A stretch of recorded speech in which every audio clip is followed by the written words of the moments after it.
So I let my ego hold me back for so long, especially when it came to my athletic performance. So after I was done playing professional football, I got into CrossFit and I started to compete at a high level in CrossFit. And I remember thinking to myself, I got this. I'll just use my own strength and conditioning background and I'll program for myself. And I did for a number of years. And I got very, very close to making it to the CrossFit Games.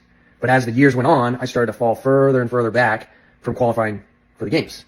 But yet my ego just kept telling me like, hey man, you got it. You don't have to hire a coach. You'll get there eventually.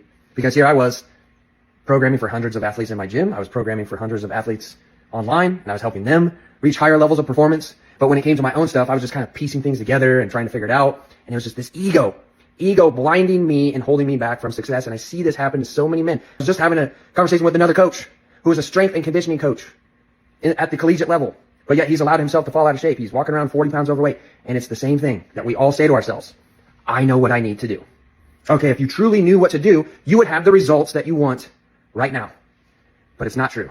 And that was the position that I was in for so many years. I was like, I know what to do. I can get myself to that level. But it wasn't until I finally hired a coach that I got myself to the CrossFit Games.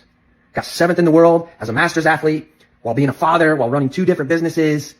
I was able to get it done. Why? Because I offloaded it to another coach. I got the support and the guidance and the accountability and the outside direction that I needed to take things to the next level.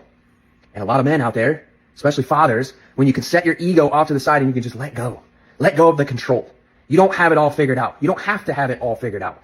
In addition, be willing to bet on yourself by investing money into yourself. That's what I did. That's what I've continued to do because I know what it gives me back. Ascension, growth, there are no limits. And so if you're somebody that thinks you're too good and that you know everything, I challenge you, you probably don't.